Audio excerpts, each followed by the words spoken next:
Hi hello വേദം വിക്രമിൻ്റെ മറ്റൊരു സ്റ്റോറിയിലേക്ക് എല്ലാവർക്കും സ്വാഗതം. അങ്ങനെ വേദ പറഞ്ഞതനുസരിച്ച് വിക്രം ജോലിക്ക് പോയി തുടങ്ങാണ്.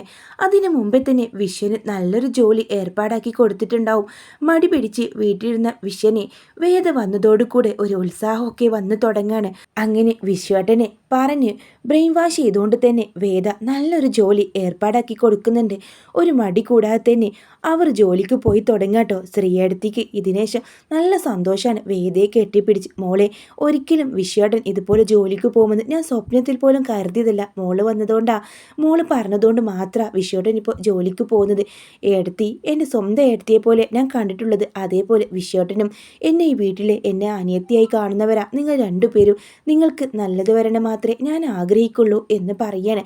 അങ്ങനെ വിശ്വൻ മുടക്ക് കൂടാതെ പോകുന്നുണ്ട് കേട്ടോ. ഇത് കണ്ട കമലാമ്മയോട് മാഷ് പറയുന്നുണ്ട്, വേദ നല്ല കുട്ടിയാണെന്ന് എന്നോ എനിക്കറിയാം. പിന്നെ അവളെ ഞാൻ അകറ്റി നിർത്തുന്നത് അത് നിനക്കറിയാലോ. എനിക്കറിയാം മാഷേ, മാഷിൻ്റെ ഉള്ളിൽ എന്തെന്ന് എനിക്കറിയാം. ആ കുട്ടി ഈ വീട്ടിൽ പല മാറ്റങ്ങളുണ്ടോ. ഇപ്പം തന്നെ കണ്ടില്ലേ, എത്രയൊക്കെ പറഞ്ഞ് മനസ്സിലാക്കിയിട്ടും മനസ്സിലാവാത്ത വിഷയനെ അവൾ ജോലിക്ക് പറഞ്ഞു വിട്ടത്.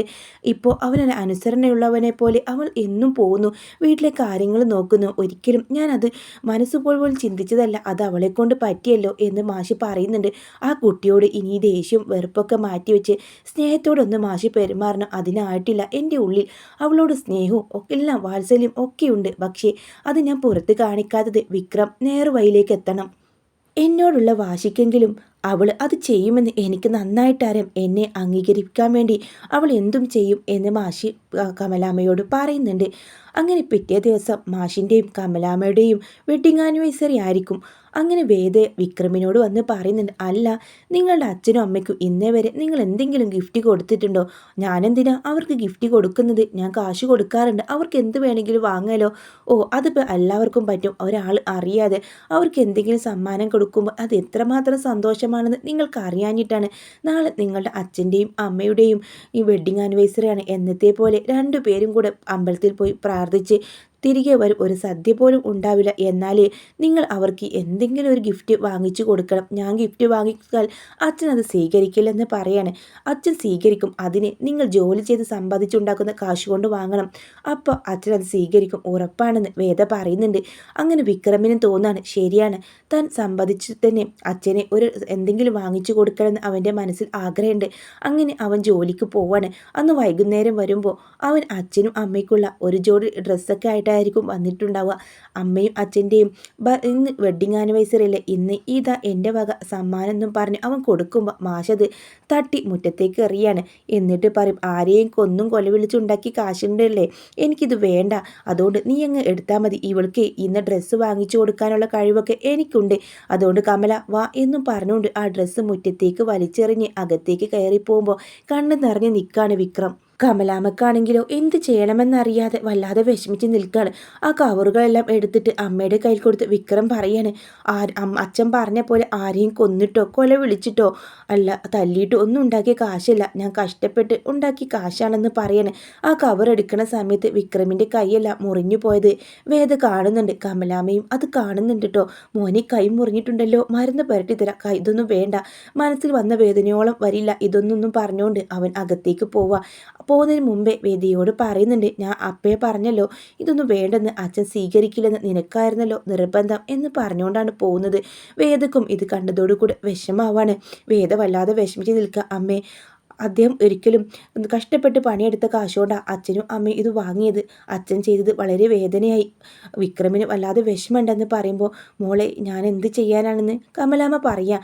അങ്ങനെ റൂമിലെത്തി കമലാമ്മ പറയും, എൻ്റെ കുട്ടി കഷ്ടപ്പെട്ട് ഉണ്ടാക്കി കൊണ്ടുവന്നതാണ് ആ ഡ്രസ്സ്, എന്നിട്ട് നിങ്ങളത് വലിച്ചെറിഞ്ഞില്ലേ. എനിക്ക് മനസ്സിലായത് അവൻ നയിച്ചുണ്ടാക്കിയതാണെന്ന്. അവന് വാശി ഉണ്ടാക്കാൻ വേണ്ടിയിട്ടാണ് ഞാൻ അങ്ങനെ ചെയ്തത്. എൻ്റെ മോന് എനിക്കിപ്പോൾ തന്നതാണെന്ന് പറഞ്ഞ് നിറക്കണ്ണുകളോട് കൂടെ മാഷും കമലാമ്മയും അവിടെ ആ ഡ്രസ്സുകളൊക്കെ ധരിക്കടോ. മാഷേ, നമുക്കൊരു സെൽഫി എടുത്താലോ, ഇവരൊക്കെ ഡ്രസ്സൊക്കെ മാറ്റിയിട്ട് ഫോട്ടോ എടുക്കില്ല അതേപോലെ എന്ന് പറഞ്ഞുകൊണ്ട് രണ്ടുപേരും ഒരുപാട് സെൽഫിയൊക്കെ എടുക്കുന്നുണ്ട്. എന്നിട്ട് ആ ഡ്രസ്സ് ധരിച്ചുകൊണ്ട് തന്നെ മാഷി കിടന്നുറങ്ങാണ്. കമലമ്മക്ക് ഇത് കണ്ടതും വളരെ സന്തോഷമാവുന്നുണ്ട് കേട്ടോ. വേദയാണെങ്കിലും രാത്രി റൂമിലേക്ക് പോകുന്നുണ്ട്. എന്നിട്ട് വിക്രമിൻ്റെ കയ്യിൽ മുറിവിൽ ഓയിൻമെൻ്റൊക്കെ പുരട്ടിക്കൊടുക്കുക. എനിക്ക് നിങ്ങളെ മനസ്സിലാവുന്നില്ലോ. ഇപ്പോൾ ഓരോ ദിവസം കഴിയുന്തോറും നിങ്ങളോട് എനിക്ക് വല്ലാതെ അടുപ്പവും സ്നേഹം കൂടി വരികയാണ്. നിങ്ങളില്ലാതെ എനിക്ക് പറ്റില്ല എന്ന രീതിയിൽ എത്തിയിരിക്കുന്നു. എന്നാൽ നിങ്ങൾക്ക് എന്നെ മനസ്സിലാവുക. എന്നോട് ഇഷ്ടമാണോ വിക്രം എന്നൊക്കെ ചോദിച്ചുകൊണ്ട് ഉറങ്ങിക്കിടക്കുന്ന വിക്രമിനെ നോക്കിക്കൊണ്ടാണ് അവൾ മുറിവിൽ മരുന്നെല്ലാം പുരട്ടുന്നത്.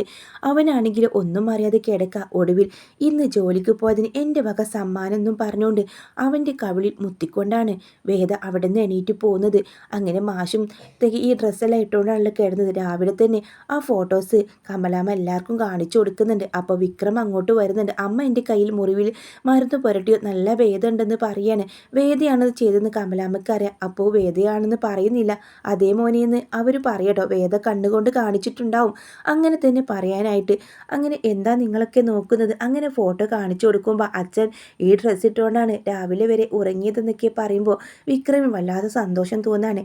അങ്ങനെ വേദക്കരികിലേക്ക് വന്നിട്ട് അവൻ പറയും താങ്ക്സ് അവളോട് പറയുന്നുണ്ട്. ഇത് കേട്ടതും അവൾക്ക് ഒത്തിരി സന്തോഷമാവാണ് കേട്ടോ. അങ്ങനെ മാഷുണ്ടല്ലോ, മാഷ് വിക്രം എന്നും ജോലിക്ക് പോയി തുടങ്ങിയെന്ന് മനസ്സിലാവാണ്.